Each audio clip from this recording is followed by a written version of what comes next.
the coupling? When you come over here, the first thing first, you have to look if the hood is closed. If it's not closed, go ahead and close the hood. And the next thing is, before the examiner get into the truck, tell her to help you with checking the lights on the outside. So you come over here with the 3-point of contact. First thing you talk about is the seat belt. The seal belt is not freeze, it's not freeze, it's not cut, it's not split. It's not freeze, it's not cut, it's not split. It latches and unlatches properly. Next thing is the fire extinguisher. It's properly mounted and secured. It's fully charged. The pin is present, and it will allow me to take the small amount of fire in case of emergency. Triangle reflectors are properly stored. They're in good condition, and they allow me to guide other motorists to stay away from my parked vehicle. Next thing is the breakers and fuses. They will protect my electric system. Additional fuses are stored right here. Now I want to go ahead and check my dashboard warning indicator lights. To do that, I have to do a safe start. I'll go ahead and put my truck in neutral. Both the parking brakes are applied. I'll go ahead and put it in on position. When I put it in on position, all the warning indicator lights should come on. They should go back off. They should not stay on when the truck is in idling position. If the ABS or any other warning indicator light is on, I will call the service provider. This is the right time to turn on your truck.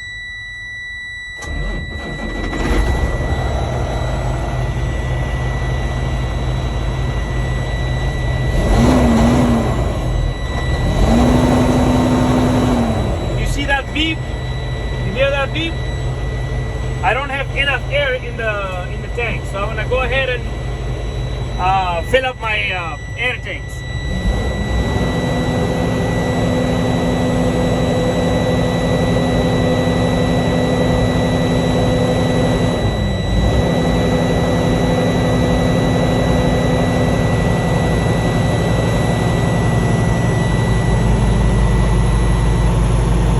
Okay, so I check my dashboard warning indicator lights. Now I want to go ahead and check my gauges. The first one I see over here is the voltmeter. The voltmeter will allow me to know how much power is generated from the alternator to the batteries. And it should be between 12 to 14 volts. Next one is the oil gauge. The oil gauge will allow me to know how much oil is in the engine block. The next thing is the water gauge. I mean, you can also talk about, okay, insufficient lubricant or oil can cause the engine seizure, failure, or breakdown. Next one is the water gauge. The water gauge will allow me to know if the engine is hot or cold. Next one is the primary and secondary air gauges. They should be between 120 to 140 by governor cutoff. All the gauges are in proper range. You say all the gauges in proper range because you don't want to miss anything, you know, and you want to mention all of them, like the same way we say that all the general hoses is the same. So let's cover up everything. All the gauges are in proper range. When you're done with the gauges, the next one is the dashboard indicator lights. We talk about the dashboard warning lights. We talk about the dashboard gauges, and this is the dashboard indicator lights. So I'm gonna go ahead and check all of them. 4-way flashers, confirm working. Left turn signals, confirm working. Right turn signal, confirm working. High beam, low beam, confirm working. I'm done with the dashboard indicator lights. When I'm done with that one, next thing I'm gonna go ahead and check my city horn and highway horn. Both of them are working properly. They will allow me to notify other motorists from my presence. It will allow me to notify other motorists or other vehicles from my presence. Really? Okay, anyway. we're done with the horns. Now I want to go ahead and check my heater and defroster. With heater and defroster, you want to put it all the way on the heat and in the full power. Also, you want to put this one in the defroster, heater and defroster. When you do that, you put your both hands right here. You can say right now, okay, my heater and defroster in the proper speed and in proper heat. Proper speed and proper heat. You're done with that one, turn that back on. When you turn that off, the next thing we talk about the side mirrors. Okay, the side mirrors are properly mounted, secure, no crack, no bend, no broken. They are well adjusted to my eyes, or my, well adjusted to me. I can see the back of my trailer and other motorists with that. You're done with that. No illegal sticker or obstacle. Okay. When you're done with the side mirrors, the next thing you talk about your windshield. It's not cracked or broken. There's no illegal stickers or obstacles. Next thing is the windshield bracket, the windshield wiper brackets. Properly mounted, secure, no crack, no bend, no broken. The windshield wiper blade has no abrasion, bulges, or cut. The windshield fluid is working properly. When you're done with the windshield wiper and all of that, now is the time to check your brakes. I want to go ahead and check my brakes one by one. First thing, I want to go ahead and check my trailer brake. I will apply the trailer brake and release the tractor brake. I will release the tractor brake, and when I release that, I'm going to go ahead and put it in drive. Be careful, guys. I want to put it in drive, and I want to push the gas a little bit. When the tug happens or the hugging position occurs, that means that it's working, confirmed. I'm going to go ahead and do the same thing with my emergency or my trailer brake. I'm going to release this one and apply the other one. Okay? I'll do the same thing and let's see what happens. It's working. Confirmed. Next thing, I'm going to go ahead and check my service brake. So I will release both of them. Be careful. I'll release both of them.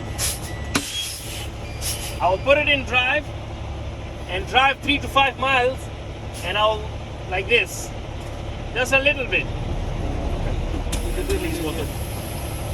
Put it in drive 3 to 5 miles per hour. It shouldn't be really 3 to 5 miles per hour. Just move a little bit and apply the brake and tell the examiner my truck is not going from one side to the other. That means that my service brake is working. This was a service brake check. When you're done with that one, the next thing we do is we're gonna go ahead and do our air leak test. We see if there is leaks in our air brake system. So I'll go ahead and put the brakes, put it in neutral, and I have to go ahead and chock my wheels. To do the air leak test, I have to turn off the truck. That's the important thing. You have to turn off the truck and you have to chock your wheels. So I'm going to go ahead and turn off the truck. First thing I will see if I have the proper air in the air tanks, okay? So I'll turn off the truck, go ahead and chock my wheels. I will go down with 3 point of contact. Common sense, 3 point of contact, chock your wheels, come back, 3 point of contact, put your seatbelt on and start your air leak test. Take your key with you, I think.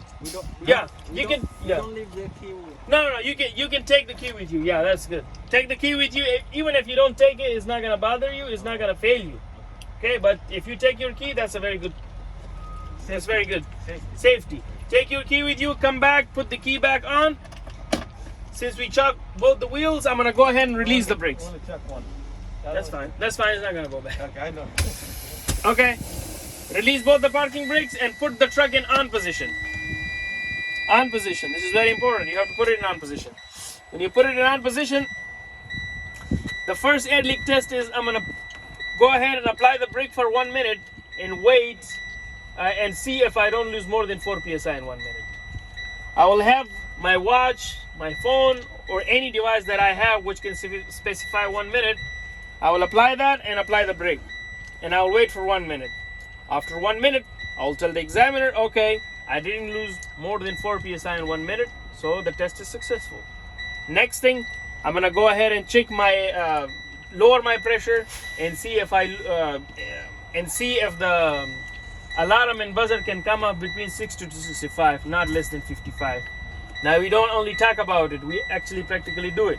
So I'm going to lower my pressure, going down, it pop up between 60 to 65. Did you see that? 60 to 65, it pops up. See? Okay. Brake air. And also you hear the noise. Once you've done that, okay, my alarm and buzzer come up between 60 to 65. Now I want to go ahead and lower more pressure. So both the parking knobs can come up between 20 to 40. They should come up between 20 to 40. So I'll continue to lower the pressure more.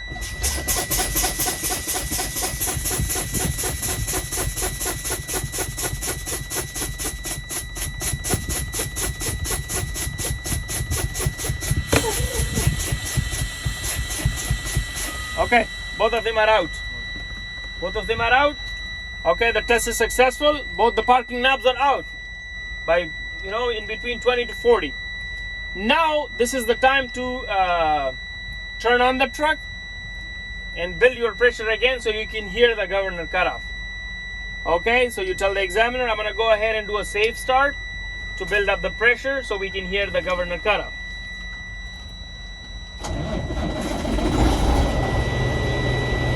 And now you want to go ahead and push the gas a little bit, not too much, so you don't disturb any other people. And you want to wait. Over here, we're not disturbing anyone, so I'm going to go ahead and build up the pressure quicker.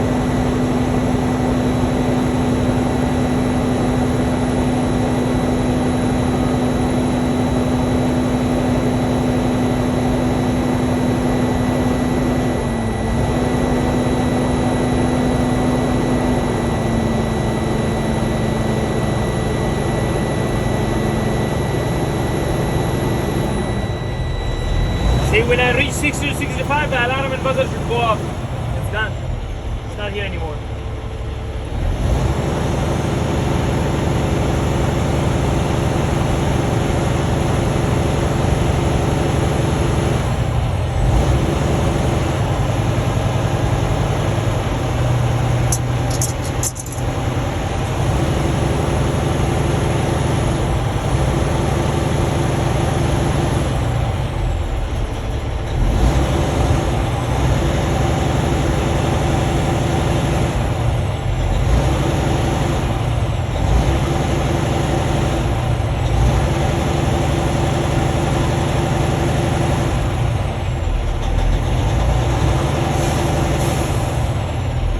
Did that happen?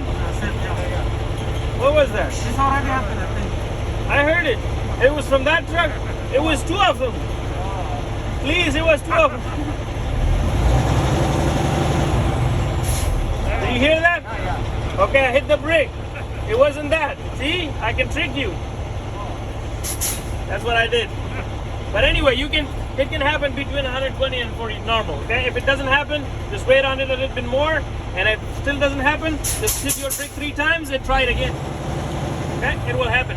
Anyway, when that sneeze happens, when you hear that sound, you're gonna tell your examiner, did you hear the sneeze? She's gonna say, yeah, because you heard it. Now, you will tell her, I'm gonna go ahead and unchuck my wheels. You turn off the truck. Doesn't matter if you leave the key or you take it. Doesn't matter. Go unchuck the wheels with 3 point of contact. Come back, put your seatbelt on, and then you tell your examiner, okay, I'm done with my pre-trip inspection, and thank you for your time. And then she's gonna tell you what happens. You fail or you pass. Thank you, guys.